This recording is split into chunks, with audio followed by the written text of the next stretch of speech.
Alhamdulillahi Rabbil Alamin wal aqibatu lil muttaqin wala udwana illa 'alal zalimin. Ashhadu an la ilaha illallah iyyahu na'budu wa iyyahu nasta'in wa ashhadu anna Muhammadar Rasulullah shadiqul wa'dil amin. Allahumma salli wa sallim ala nabiyyina wa habibina Muhammadin al-amin wa ala alihi at-tahirin wa ashabihi al-akramin wa man ihtada bihadihi al-mubin ila yaumiddin. Amma ba'd.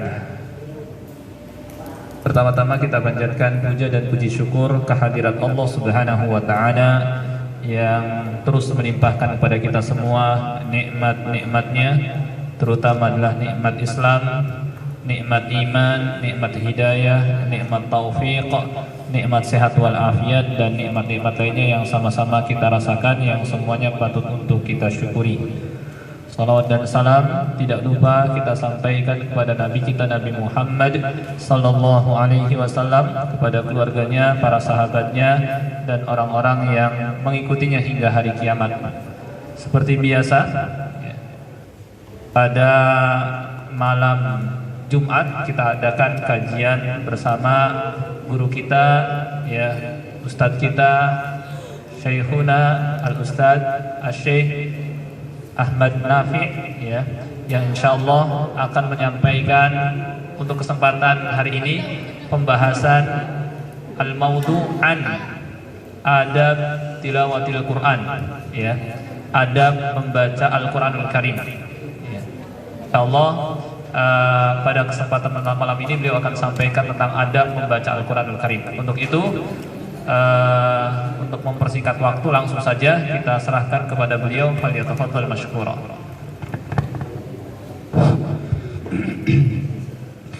Alhamdulillahi rabbil alamin wal 'aqibatu lil muttaqin wa la 'udwana illa 'alal zalimin wa ashhadu an la ilaha illallah wahdahu la sharika lah wa ashhadu anna sayyidana wa nabiyyana wa syafi'ana wa qudwatana Muhammadan Rasulullah. Amma ba'd. Uhayyikum jami'an bi tahiyyatil Islam, tahiyyatul Islam assalam. Fassalamullahi alaikum wa rahmatuhu wa barakatuh.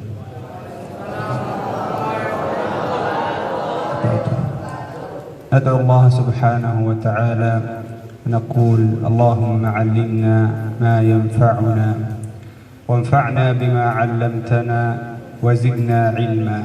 آمين آمين يا رب العالمين. سنعيش في هذه الليلة مع القرآن الكريم. القرآن الكريم كتاب الله سبحانه وتعالى، كلام الله سبحانه وتعالى، الذي نرجو جميعا أن نحفظه، ونرجو جميعا أن نفهمه، ونتعب ونسهر ونمتنع عن الطعام واللعب والمرح، حتى جميعا نريد أن نحفظ هذا الكتاب القرآن الكريم، كلام الله سبحانه وتعالى، معجزة الله الخالدة. لكن للأسف الشديد يوجد بعض المسلمين لا يحسنون أن يتعاملوا مع هذا الكتاب، لا يحسنون التعامل مع كلام الله سبحانه وتعالى. يوجد بعض المسلمين من لا يرفعون هذا الكتاب أو لا يعطونه الحق في المعاملة الصحيحة للقرآن الكريم. فنريد أن نسأل أولا السؤال المهم: كيف نتعامل مع كلام الله سبحانه وتعالى؟ كيف نتعامل مع كتاب الله سبحانه وتعالى المعاملة الصحيحة التي تليق بكلام الله سبحانه وتعالى؟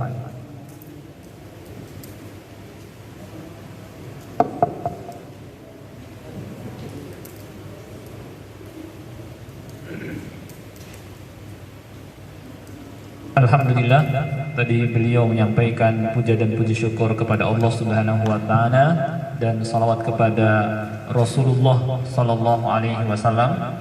Selanjutnya, ya, beliau menyampaikan kepada kita ucapan salam yang diajarkan oleh Islam, yaitu Assalamualaikum warahmatullahi wabarakatuh. Kemudian kita berdoa kepada Allah Subhanahu wa taala dengan doa Allahumma 'allimna ma yanfa'una wanfa'na bima 'allamtana wa zidna ilma. Ya Allah, berilah ilmu yang bermanfaat bagi kami dan jadikanlah ilmu yang telah Engkau ajarkan kepada kami bermanfaat dan tambahkanlah ilmu kepada kami. Anak-anak sekalian, pada malam hari ini ya kita akan membersamai Al-Qur'anul Karim, ya. Yang mana Al-Qur'anul Karim merupakan kalamullah, firman Allah Subhanahu wa taala yang kita harapkan, ya, agar kita dapat menghafalnya, memahaminya dan mengamalkannya dalam kehidupan sehari-hari. Di mana Al-Qur'anul Karim merupakan mukjizat Allah Subhanahu wa taala yang kekal abadi, ya. Akan tetapi kalau kita menyaksikan keadaan kaum muslimin di zaman sekarang terutama, ya, sangat disayangkan mereka kurang perhatian, ya, sikapnya kurang terhadap Al-Qur'anul Karim yang merupakan kalamullah, ya. Sebagian kaum muslimin tidak menegakkan kitab ini, yakni tidak memberikan hak kepada Al-Qur'anul Karim dengan sebenar-benarnya. Maka pada kesempatan malam ini, ya, kita akan membahas bagaimana, ya, cara atau sikap yang benar, bagaimana bermuamalah, bagaimana berinteraksi, ya, dengan Al-Qur'anul Karim, bagaimana sikap yang benar dalam berinteraksi dengan Al-Qur'anul Karim.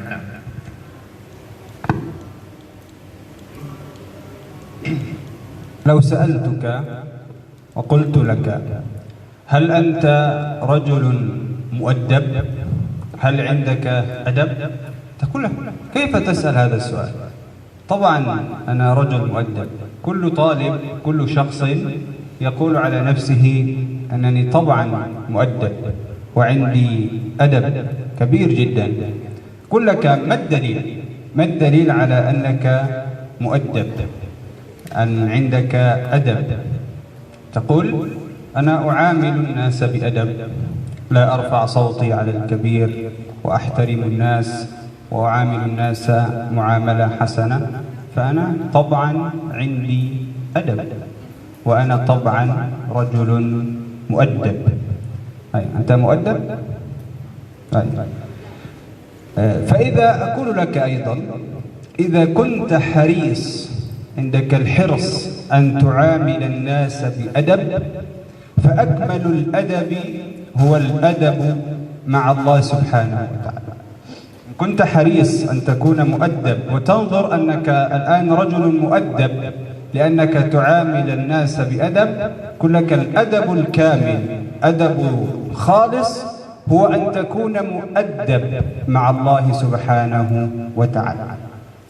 ومن الأدب مع الله الأدب مع كلام الله سبحانه وتعالى وهو القرآن الكريم. حتى تكون مؤدب مع الله سبحانه وتعالى لا بد وأن تكون مؤدب مع كلام الله سبحانه وتعالى وهو القرآن الكريم.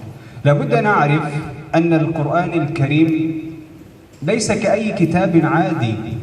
القرآن الكريم كلام الله سبحانه وتعالى، لا بد أن نعامله معاملة خاصة، ليست معاملة كأنك تعامل أي كتاب آخر غير القرآن الكريم.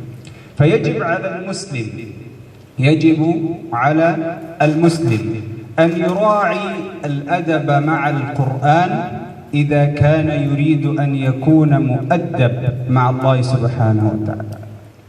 يجب على المسلم أن يراعي الأدب مع القرآن مع كلام الله سبحانه وتعالى. وهذا طبعا لكل مسلم، لا سيما خاصة طالب العلم. فطالب العلم وأنتم كذلك إن شاء الله لا بد أن تكونوا أكثر الناس أدبا مع القرآن الكريم، أكثر من المسلم العادي مع القرآن الكريم. واضح؟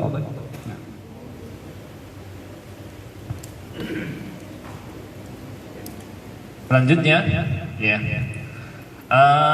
kata beliau, ya, kalau saya bertanya kepada kalian, ya, apakah kalian sebagai seorang yang beradab, memiliki adab yang baik? Ya, ya, saya yakin, kata beliau, semua kalian akan menjawab, saya adalah orang yang memiliki adab yang baik.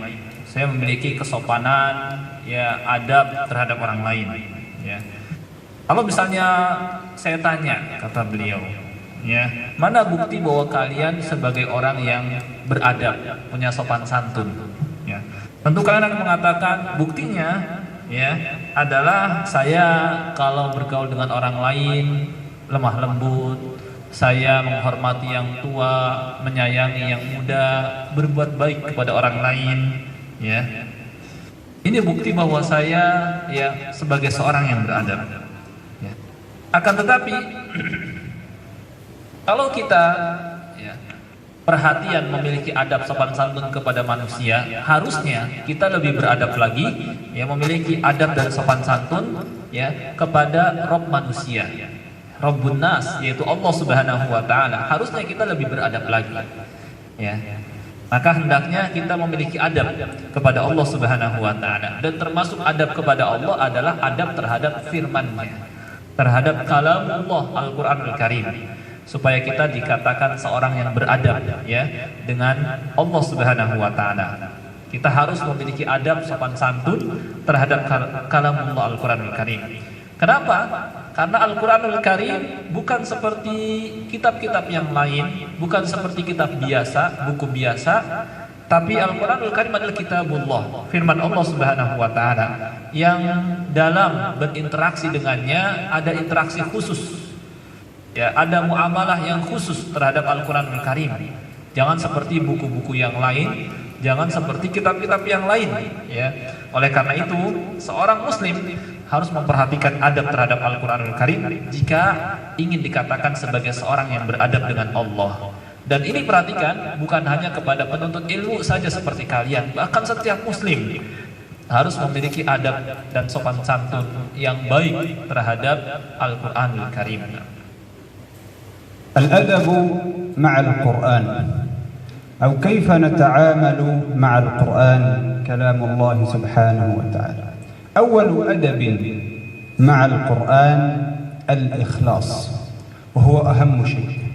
أنك تقرأ القرآن، تتعلم القرآن، تحفظ القرآن، تكون في ذلك مخلصا، لا تريد بهذه الأمور إلا وجه الله سبحانه وتعالى.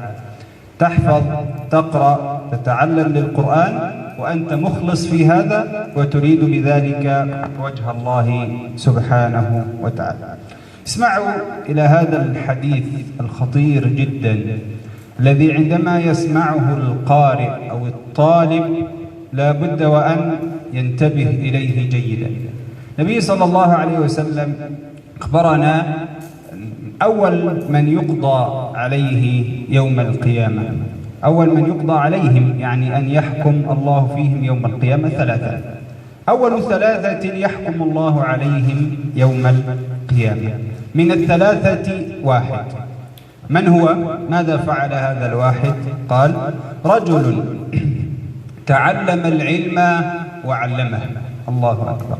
يعني طالب تعلم وليس طالب، بل أصبح عالم، أصبح أستاذ، شيخ كبير، لأنه أصبح تعلم وبلغ مرتبة في العلم فأصبح يعلم الناس.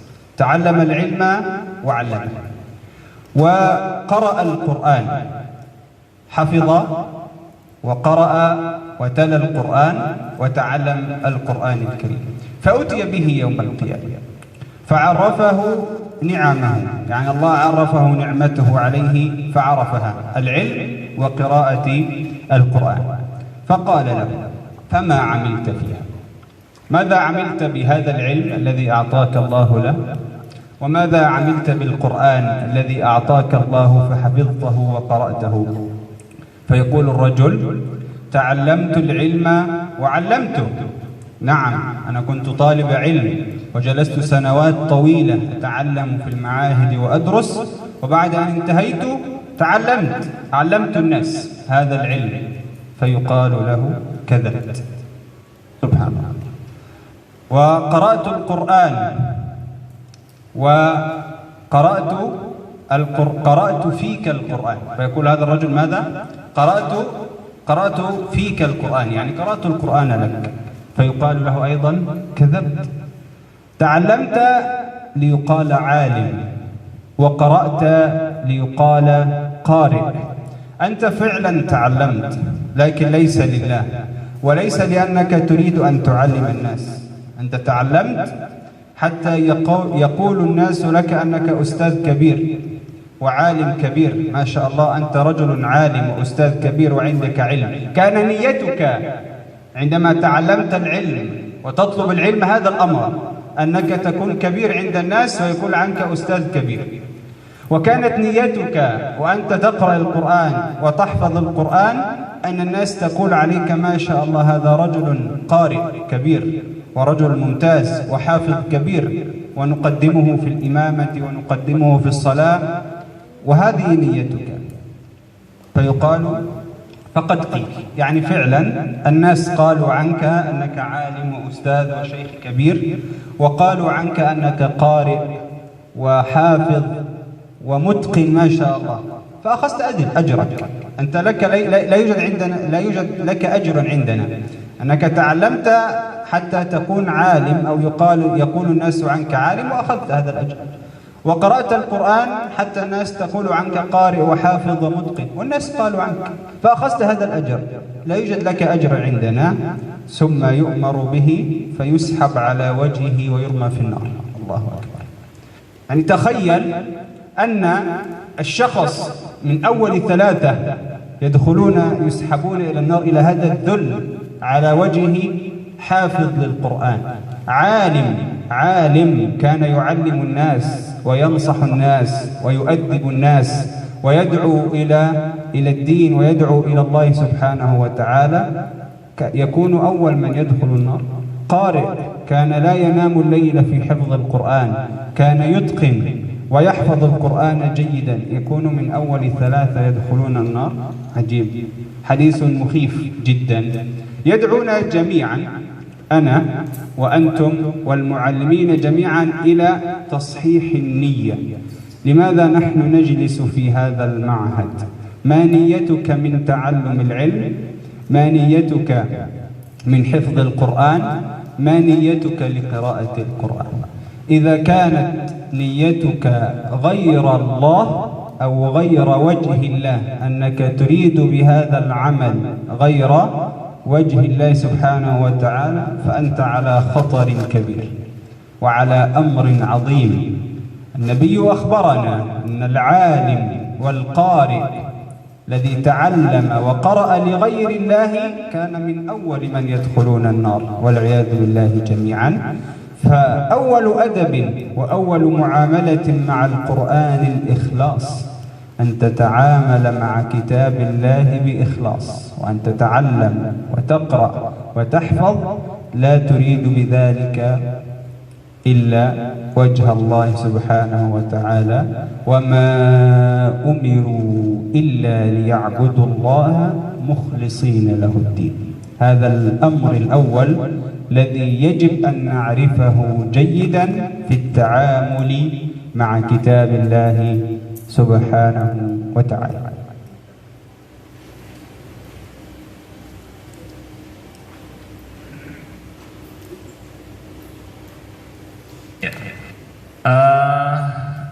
Adab yang akan kita pelajari terkait bermuamalah, bertaamul, berinteraksi dengan Al-Quranul Karim, ya, adalah yang pertama memiliki niat yang ikhlas, ya, karena Allah Subhanahu wa Ta'ala. Ini adalah yang paling terpenting di antara sekian adab, yaitu bahwa kita membaca, kita menghafal, kita mempelajari Al-Quranul Karim, niat kita mencari keridhaan Allah Subhanahu wa Ta'ala. Ya. Ada sebuah hadis bahwa Nabi SAW pernah menyampaikan tentang orang-orang yang pertama kali diadili pada hari kiamat. Ya. Orang yang pertama kali diadili, ya, pada hari kiamat. Di antara mereka adalah seorang yang dia belajar agama, ya, sampai menjadi alim, sampai berilmu, sampai menjadi ustadz yang terkenal, ya. Tetapi sayangnya, ya, niatnya bukan karena mencari keridhaan Allah. Maka dia pun dihadapkan kepada Allah. Allah kemudian mengingatkan kepadanya nikmat-nikmatnya, ya, dan dia pun mengakuinya. Nikmat dikasih ilmu oleh Allah Subhanahu wa Ta'ala, hafal Al-Quranul Karim, ya, dan kenikmatan lainnya. Maka Allah Subhanahu wa Ta'ala berfirman kepadanya, "Fama amilta fiha?" Apa yang telah engkau kerjakan, ya, dengan nikmat yang aku berikan kepadamu itu? Orang ini menjawab, saya telah belajar agama, belajar menghafal Al-Quran, ya, sekian lama, sekian tahun menghafal Al-Quran, kemudian mendalami ilmu-ilmu agama, dan saya pun mengajarkan, ya, ilmu itu ke tengah-tengah manusia. Saya pun membaca Al-Quran karena engkau, ya Allah, ya. Tapi apa jawaban Allah Subhanahu wa Ta'ala kepadanya? Dan Allah Maha mengetahui isi hatinya. Kadzabta, engkau dusta. Ya, engkau belajar agama adalah supaya disebut alim, ya, orang berilmu. Engkau menghafal Al-Quran agar dikatakan qori, ya, orang yang hafal Al-Quran, mungkin hebat, ya, ya. Dimana yang mendorong engkau belajar agama, menghafal adalah agar disebut sebagai alim, qori, agar orang-orang mengatakan terhadap diri, Masya Allah, Ustaz hebat, alim kabir, ulama besar, ya, dan itu sudah dikatakan kepadamu di dunia. Ya, yakni orang-orang pun sudah ngakui, nyebut, wah, sebagai Ustaz hebat ini, gak ada tandingannya, alim kabir, ya. Coba lihat, orang ini sekian lama belajar agama, menghafal Al-Quranul Karim, tapi lihat akhirnya. Harusnya, ya, membuat dia masuk ke dalam surga Allah Subhanahu wa Ta'ala dan memperoleh derajat yang tinggi, tapi kebalikannya yang dia peroleh. Dia malah diseret, ya, kepada neraka, waliyadzubillah, ya. Padahal orang ini bertahun-tahun belajar agama, menghafal Al-Quranul Karim, sampai hafal, sampai mungkin, ya, tetapi, ya, sayangnya setelah itulah dia lakukan, ya, kemudian pada hari kiamat dia bukannya mendapatkan pahala yang besar, dimasukkan ke dalam surga Allah dengan derajat yang tinggi, tetapi malah dimasukkan ke dalam jurang neraka, waliyadzubillah. Hadis yang sangat menakutkan sekali, ya. Oleh karena itu, ya, adab yang pertama kita membaca, menghafal, mempelajari Al-Quran adalah kita perbaiki niat kita. Apa niat kita dari menghafal Al-Quranul Karim? Apa niat kita, ya, ketika kita membaca Al-Quranul Karim, ya. Kalau niat kita bukan karena mencari keridhaan Allah Subhanahu wa Ta'ala, maka kita berada dalam bahaya. Dan Nabi SAW tadi sudah menyampaikan bahwa orang yang seperti ini adalah orang yang pertama kali diadili, ya, diproses hukuman terhadapnya pada hari kiamat, dan kemudian dilemparkan ke dalam neraka, waliyadzubillah. Maka perbaikilah niat kita, karena Allah Subhanahu wa Ta'ala berfirman, wa ma umiru illa liya'budullaha mukhlishina lahuddin, dan mereka tidaklah diperintah kecuali untuk beribadah kepada Allah Subhanahu wa Ta'ala dengan mengikhlaskan dalam beragama, dalam beribadah kepada atau karena Allah Subhanahu wa Ta'ala. الأدب الثاني من الأدب مع القرآن ألا تمس المصحف إلا وأنت طاهر. إذا أردت أن تقرأ القرآن وتفتح المصحف وتحمل وتمسك كتاب الله سبحانه وتعالى، من الأدب مع كلام الله ومع هذا الكتاب ألا تمسه ولا تمسكه إلا وأنت طاهر من الحدث الأصغر أو الحدث الأكبر. يعني قبل أن تمس المصحف وتمسك ورقه لابد أن تتعامل مع هذا الكتاب معاملة خاصة. فإذا كنت حريص على أن ترفع كلام الله وكتاب الله سبحانه وتعالى سيرفعك الله أيضا، فلن تأتيك الرفعة إلا عندما أنت ترفع كتاب الله وترفع كلام الله في المعاملة في المعاملة. قال النبي صلى الله عليه وسلم: لا يمس القرآن إلا طاهر، لا يمس القرآن إلا طاهر. طبعا في المسألة خلاف فقهي كبير لا أريد أن أذهب إليه حتى لا يطول الوقت، لكن الراجح عند كثير من العلماء أنه لا يجوز مس ورق المصحف إلا وأنت طاهر من الحدثين، الحدث الأصغر والحدث الأكبر. لكن لو إذا أردت تقرأه أو تراجعه لا بأس أن تقرأ بدون وضوء، لا بأس، وأنت ليس طاهر من الحدث الأصغر، بدون أن تمس تقرأ من الحفظ أو مراجعة. لكن إذا أردت المس تحمل المصحف وتمسكه لا بد وأن تكون على طهارة كاملة من الحدث الأصغر من الحدث ومن الحدث الأكبر، وأن تجلس في مكان نظيف وتبحث عن المكان النظيف الذي تقرأ فيه كلام الله سبحانه وتعالى.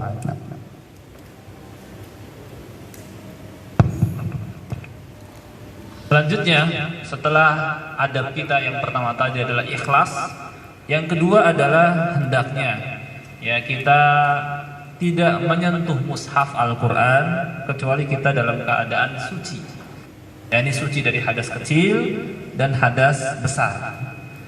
Ya.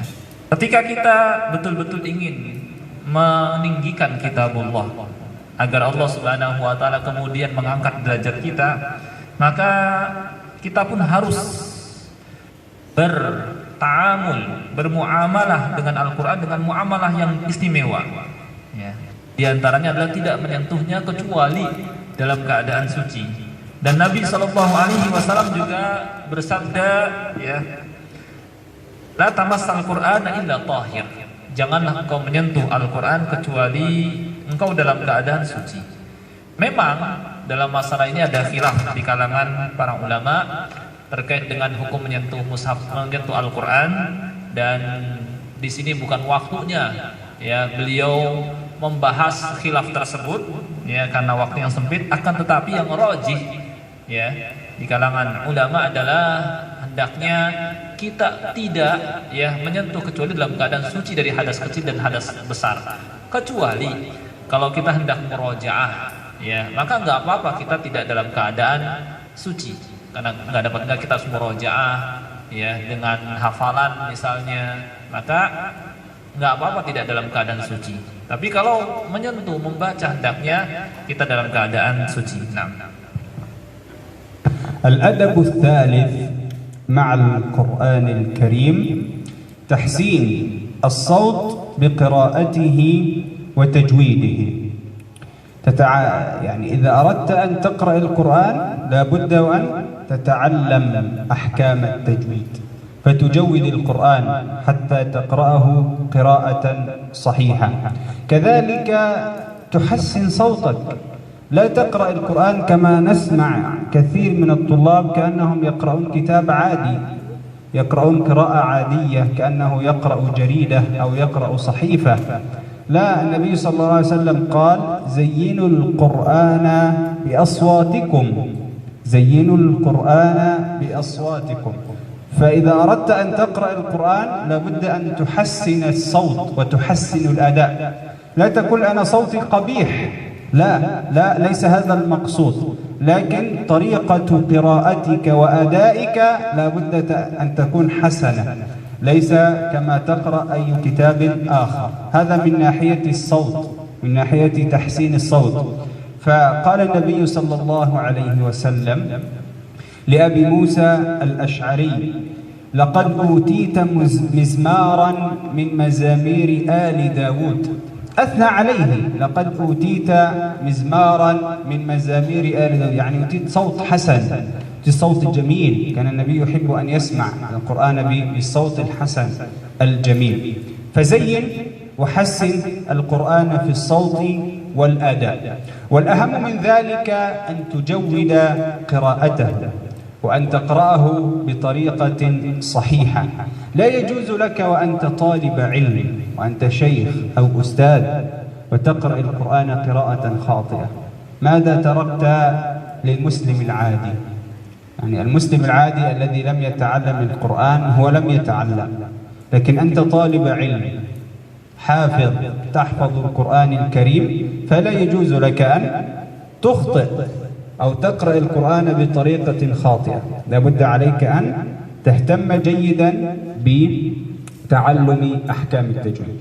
فمن الأدب ثالث مع القرآن أن تحسنه بالصوت وأن تجوده في القراءة.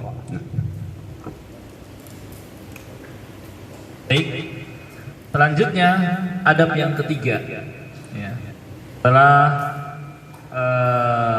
ikhlas dalam keadaan suci, yang ketiga adalah memperbagus suara kita ketika membaca Al-Quran dan membaca dengan tajwid, ya. Oleh karena itu, agar bacaan kita benar, kita harus belajar tajwid, ya, agar bacaan kita benar.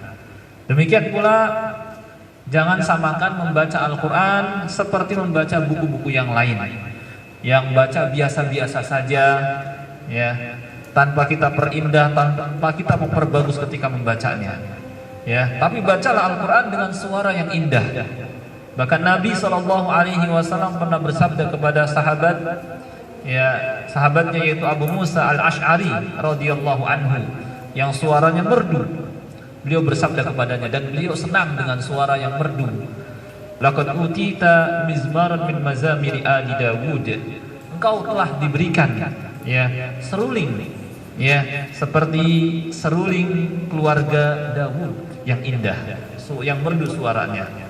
Tetapi sebelum kita, ya, memperbagus suara kita ketika membaca Al-Quran, ya, kita harus dahulukan membaca Al-Quran dengan tajwid. Ya, apalagi kalian sebagai siswa penuntut ilmu, maka kalian tidak seperti kaum muslimin yang lain yang mereka kurang dalam belajarnya. Kalian harus lebih daripada mereka dengan membaca Al-Quran, harus dengan tajwid dan belajar tajwid. Nah, الأدب الرابع مع القرآن الكريم أن تتعاهده، أن تتعاهد القرآن ولا تهجره، يعني لا تتركه، أنت تتعاهده دائما، تكون دائما معه في كل وقت.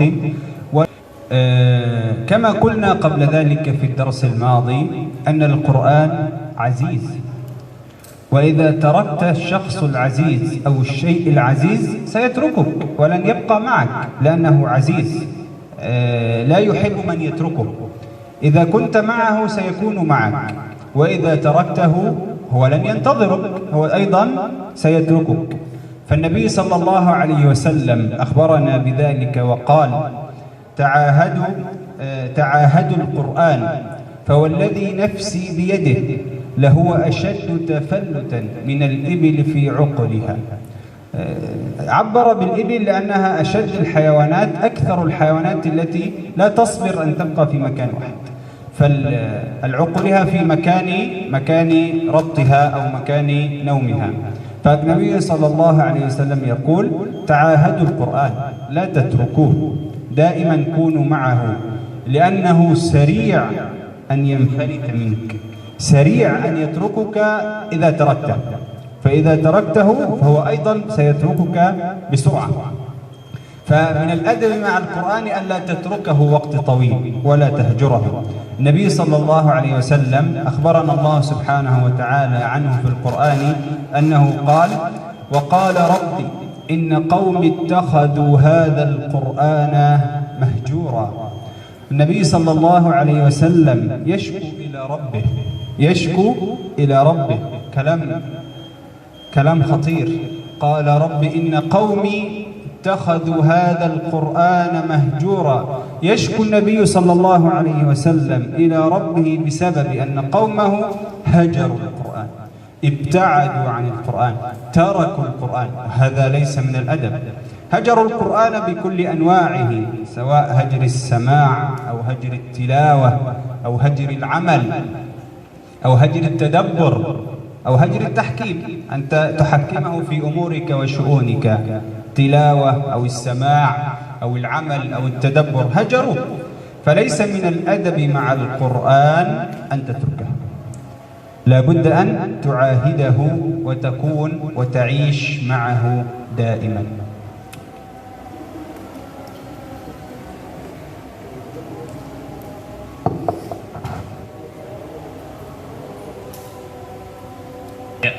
Adab yang selanjutnya yang keempat adalah hendaknya kita tetap bersama dengan Al-Qur'anul Karim.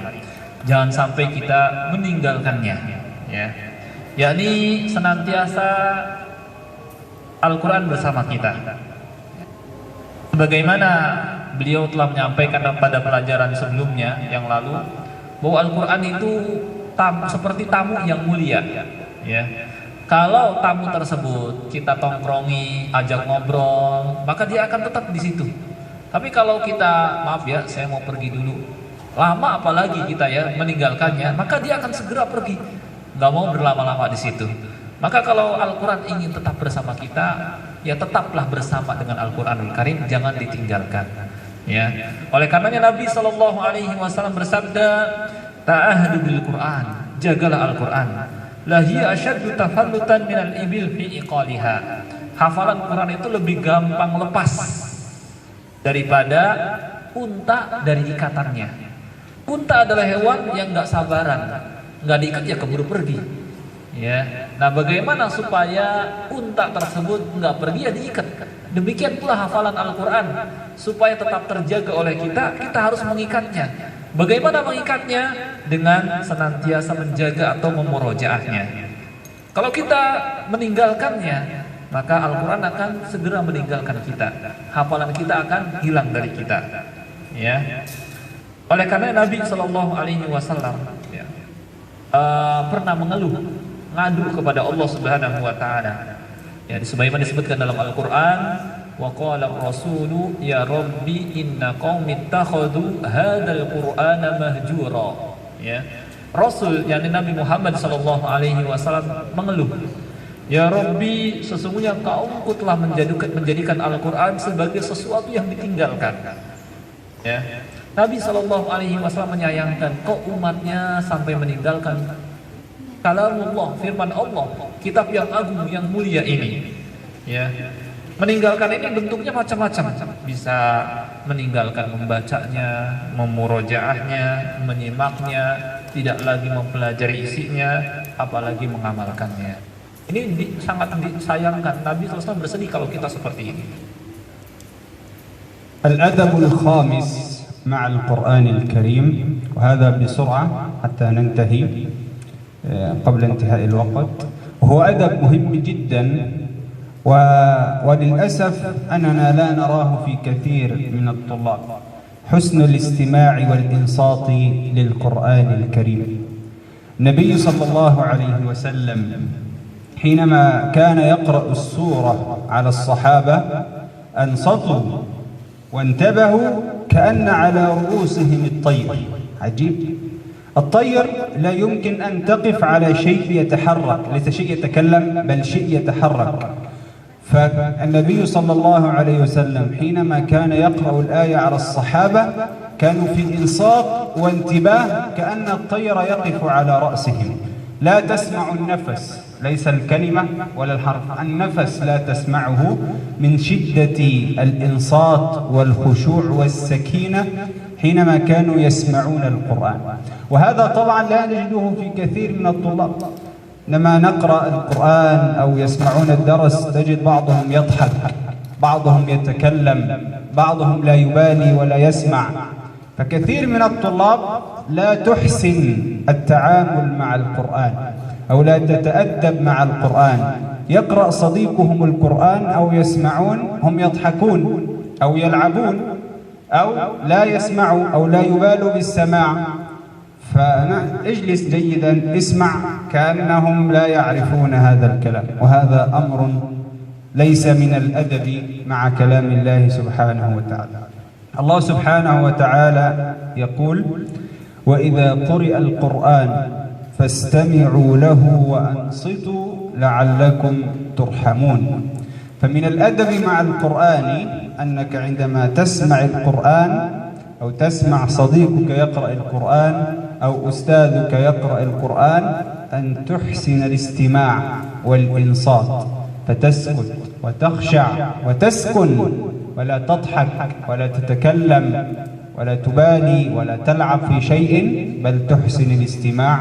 وهذا من الأدب مع كلام الله سبحانه وتعالى. Yang kelima, dan ini mungkin beliau akan sampaikan dengan singkat ya, karena keterbatasan waktu ya. Jadi ini yang akhir ya. Jadi ringkasan ya, bukan akhir, tapi beliau akan menyampaikan secara singkat ya. Termasuk adabnya adalah menyimak ketika Al-Qur'anul Karim dibacakan ya. Menyimak, memperhatikan ya. Oleh karenanya saat Nabi SAW dulu membacakan Al-Quran kepada para sahabat radhiyallahu anhum, mereka semua menyimak dengan baik Al-Quranul Karim, seakan-akan di atas kepala mereka ada burung ya, seakan-akan di atas kepala mereka ada burung. Kita tahu burung itu kalau seorang bergerak segera pergi. Nah, para sahabat radhiyallahu anhum saking mereka benar-benar menyimak, memperhatikan, diam, nggak berbicara, ya, burung itu nggak terbang kalaupun ada di atas kepala mereka. Saking benar-benar memperhatikan apa yang dibacakan, Al-Quran yang dibacakan kepada mereka. Tapi kalau kita perhatikan keadaan, ya, keadaan kita, keadaan ya mungkin kalian ya para siswa, ya, saat Al-Quranul Karim dibacakan keadaannya malah kebalikannya. Ada yang di sana tertawa, di sini ngobrol, sebelah sana main, sebelah sana lagi bercanda. Ini sama saja tidak memiliki adab terhadap Al-Quranul Karim ya. Padahal Allah Subhanahu wa taala berfirman, "Wa idza quri'al Qur'an fastami'u lahu wa ansitu la'allakum turhamun." Apabila Al-Quran dibacakan maka dengar, simak, perhatikan agar kalian mendapatkan rahmat. Oleh karena itu jangan ketika Al-Quran dibacakan kalian malah ada yang tertawa, ada yang ngobrol, dan ada yang bermain. سادسا من الأدب مع القرآن يستحب التباكي أو البكاء عند قراءة القرآن، اللعب ولا الضحك ولا الكلام، بل التباكي. كان سيدنا عمر رضي الله عنه إذا صلى الفجر يقرأ سورة يوسف حتى إذا وصل إلى قوله تعالى: فصبر جميل والله المستعان، سمع بكاءه. كان عندما يقرأ القرآن يبكي حتى كان هو بكاء، حتى قيل أنه كان تحت عينه هكذا خطين أسودين من شدة بكائه. عجيب، يعني من شدة نزول دمع من عينه وكثرة نزوله وجد الخط الأسود الذي كان يمشي منه الدموع تحت عينه. هكذا عند قراءة القرآن أن تبكي. قال النبي صلى الله عليه وسلم: اقرأوا القرآن وابكوا، فإن لم تبكوا فتباكوا. يعني إذا لم يكن عندك الخشوع للبكاء حاول أن تخشع، يعني تجبر نفسك على الخشوع، فتباكوا، يعني حاول أن تخشع وتجبر نفسك على هذا البكاء. وهو من صفات الله ومن صفات عباد الله الصالحين الذي وصفهم الله لنا في القرآن الكريم، فقال: ويخرون للأذقان سجدا ويخرون للأذقان يبكون ويزيدهم خشوعا. ويخرون، سورة الفرقان، للأذقان يبكون، فيسجدون ويقرؤون وهم يبكون. هذه من صفات عباد الله الصالحين، من صفات عباد الرحمن. فإذا أردت أن تكون من عباد الله الصالحين من عباد الرحمن أن تخشع وتبكي وأنت تقرأ كلام الله سبحانه وتعالى. وهذا أيضا من الأدب ومن المعاملة الخاصة لكتاب الله سبحانه وتعالى. Adab yang selanjutnya adalah hendaknya seseorang berusaha untuk menangis saat membaca Al-Quranul Karim. Oleh karenanya Umar bin Khattab radhiyallahu anhu untuk ketika sholat subuh, saat sholat subuh beliau membaca surah Yusuf, ya, sampai pada ayat Fasabrun jamil. Fasabrun jamil wallahul musta'anu ala ma tasifun. Maka beliau kemudian menangis, ya, dan beliau adalah seorang yang sering menangis ketika membaca Al-Quranul Karim, sampai diceritakan bahwa pada wajah beliau itu ada semacam garis, ya, di pipinya itu ada garis berwarna hitam yang disebabkan karena tangisannya di malam hari ketika membaca Al-Quranul Karim. Bahkan Nabi SAW bersabda, bacalah Al-Quran dan nangislah karenanya. Jika kalian tidak bisa menangis, maka berusahalah untuk menangis. Dan menangis ketika membaca Al-Quran termasuk sifat hamba-hamba Allah yang saleh. Ya, sampai Allah Subhanahu wa taala menerangkan tentang mereka sifatnya, wa yakhiruna lil adqani yabkuna wa yaziduhum khusyu'a. Mereka kemudian menundukkan, ya, wajah mereka dan menangis, kemudian bertambah rasa khusyuknya. Dan ini termasuk adab terhadap Al-Quranul Karim. الأدب السابع ومن أهم الأسباب مع القرآن الكريم العمل بالقرآن. أن تعمل بما جاء في القرآن، أن تحافظ وتحفظ القرآن. لا يكفي أنك مجرد أن تحفظ فقط، يجب عليك أن تعمل بما تحفظ، تحلل ما يحلله وتحرم ما يحرمه. كل الأوامر والنواهي التي تأتيك من الله سبحانه وتعالى في القرآن هي لك، موجهة لك. من الأسف الشديد أو نجد بعض الناس أنهم يشعرون أن الخطاب عندما يسمعون الخطاب في القرآن الكريم كأنه ليس له، كأن القرآن هذا يخاطب شخصا آخر أو يخاطب الأمم السابقة أو أنه يخبر بالقصة كأنه ليس منها. فلا بد أنك تشعر إذا كنت تريد أن تكون مؤدب مع القرآن أن الخطاب في القرآن موجه إليك شخصيا. عندما يأمر الله هو يأمرك، ينهى القرآن هو ينهاك. عندما يقول الله يا أيها الذين آمنوا فهو لك، ليس لمؤمنين آخرين وأنت ليس منهم. يقول الله وسارعوا إلى مغفرة فهو لك.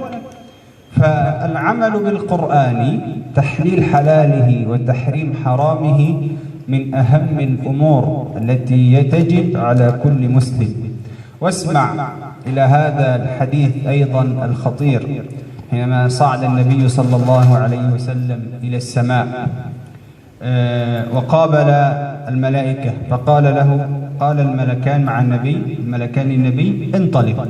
هو ينظر أحوال الناس لما صعد إلى السماء في الآخرة ماذا سيكون حال.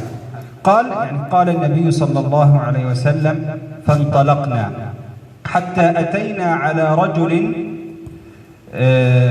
مضطجع على قفاه، رجل ينام على ظهره على قفاه هكذا، ورجل قائم على رأسه بفهر يعني بحجر فيشدخ به رأسه.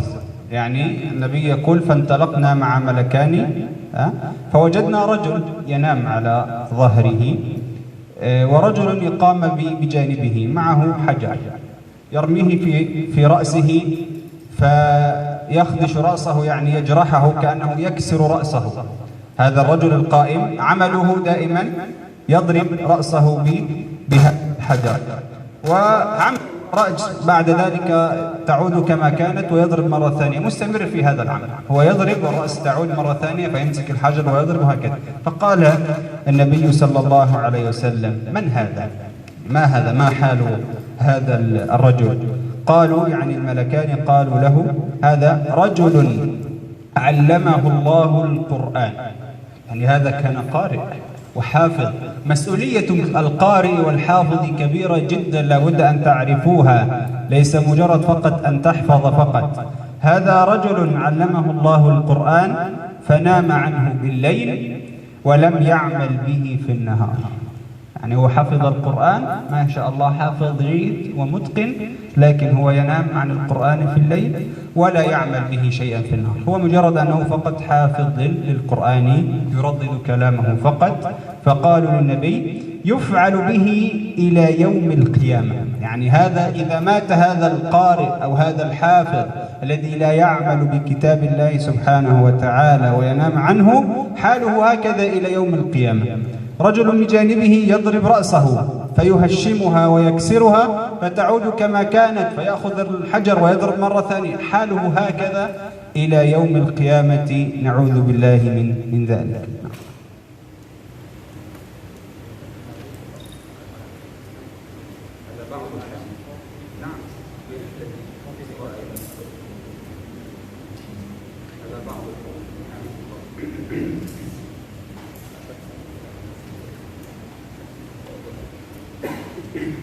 Selanjutnya yang ketujuh, dan ini sangat penting sekali, ya, yaitu mengamalkan isi Al-Quranul Karim.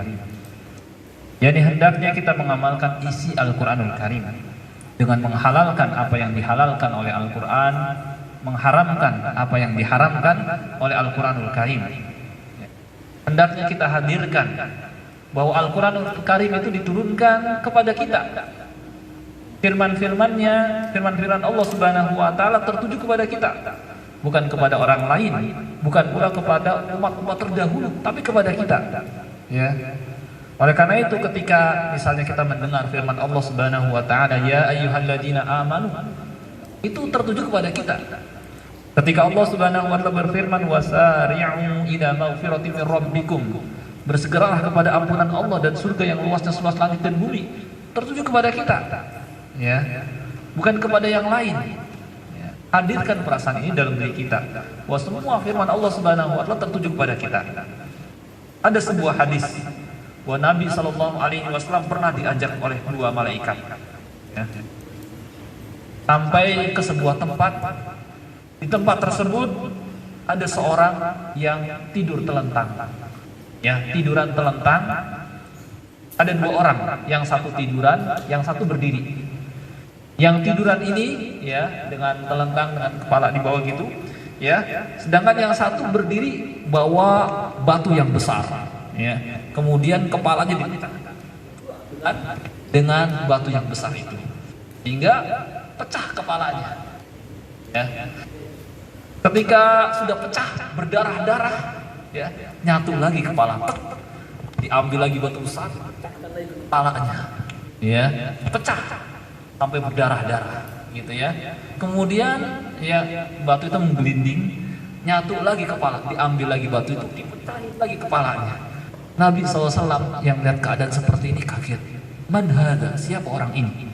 Ya, maka malaikat itu mengatakan, orang ini adalah orang yang Allah ajarkan Al-Quran kepadanya. Ya, yakni dia hafal Quran, ngerti Al-Quran. Cuma sayang di malam hari tidur, tidak mengamalkan isi Al-Quran. Di siang hari pun tidak mengamalkan isi Al-Quran, ya, maka dia diberlakukan seperti ini sampai hari kiamat. Ya, dalam keadaan tiduran, satu orang berdiri bawa batu besar, dipecahin kepalanya. Ketika kepalanya sudah pecah, berdarah-darah, yang menggelinding batu itu, diambil lagi batu, kepalanya nyatu lagi, dipecahin lagi, seperti ini. Itu kalau kita nggak mengamalkan isi Al-Quran, tidak menghalalkan apa yang Al-Quran halalkan, tidak mengharamkan apa yang Al-Quranul Karim haramkan, tidak mengamalkan Al-Quranul Karim, kita malah menghalalkan apa yang Al-Quran haramkan, atau kita haramkan apa yang Al-Quran halalkan. Nah, ini sama aja tidak mengamalkan isi Al-Quranul Karim.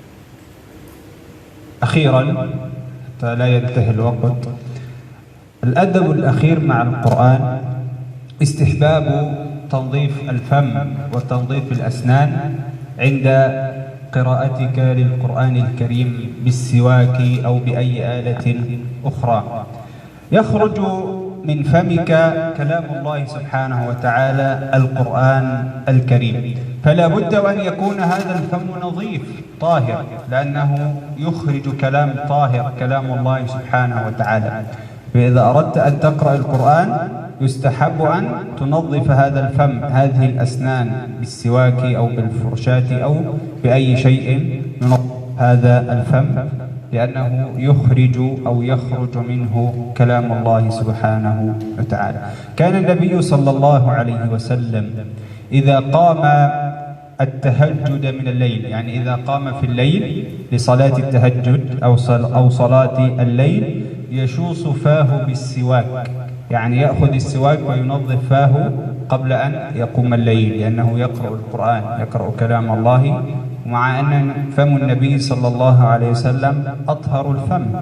فم النبي ليس وسخ، فم النبي نظيف، بل كان تفلة أوريق النبي كانت لها رائحة جيدة ونظيفة وطاهرة، ومع ذلك حتى يعلمنا نحن أن نتبعه في ذلك، أننا حينما نريد أن نقرأ القرآن لابد أن ننظف الفم بالسواك أو بأي آلة أخرى تطهر بها هذا الفم الذي يخرج منه كلام الله سبحانه وتعالى. Ya, yang terakhir ya, di antara adabnya adalah hendaknya kita bersihkan mulut atau gigi kita ya ketika hendak membaca Al-Qur'an. Oleh karena itu sebelum kita membaca Al-Qur'an, bersihkan dan wangikan mulut kita. Baik dengan siwak kah, dengan sikat gigi kah, ya dengan pasta gigi, atau dengan apa saja yang membuat mulut kita wangi. Oleh karenanya Nabi SAW ketika bangun salat tahajud, beliau menggosok mulutnya dengan siwak. Padahal kita tahu mulut Nabi SAW adalah mulut yang paling wangi. Bahkan ludah beliau saja wangi, sehingga diperebutkan oleh para sahabat radhiyallahu anhu. Akan tapi ya beliau tetap bersiwak ketika hendak membaca Al-Quran, ingin mengajarkan bahwa seperti inilah hendaknya kalau kita mau baca Al-Quran Al-Karim. هذه بعض الآداب فقط مع القرآن، لكن الآداب مع القرآن كثيرة، لكن في المجمل وفي العام والخلاصة أنك لا بد أن تتعامل مع القرآن معاملة خاصة، ولا تعامل القرآن كأنك تعامل أي كتاب آخر، ولا بد أن ترفع القرآن في معاملتك حتى يرفعك الله سبحانه وتعالى. سبحانك اللهم وبحمدك، أشهد أن لا إله إلا أنت، أستغفرك وأتوب إليك، والسلام عليكم ورحمة الله وبركاته. Ya, itulah beberapa adab terhadap Al-Quran Al-Karim. Sebenarnya banyak, akan tetapi itu sebagian diantaranya. Secara singkat atau secara umum, bahwa hendaknya dalam berinteraksi dengan Al-Quran Al-Karim kita bedakan dengan berinteraksi dengan buku-buku yang lain. Kita harus bermuamalah dengan muamalah yang istimewa, interaksi yang istimewa, ya. Kita harus meninggikan Al-Quranul Karim agar Allah Subhanahu wa Ta'ala kemudian meninggikan kita. Ini saja mungkin yang bisa beliau sampaikan, mudah-mudahan bermanfaat. Tadi sudah kita tutup dengan doa kafaratul majlis. Ya, subhanakallahumma bihamdik, asyhadu an la ilaha illa anta, astaghfiruka wa atubu ilaik. Assalamualaikum warahmatullahi wabarakatuh.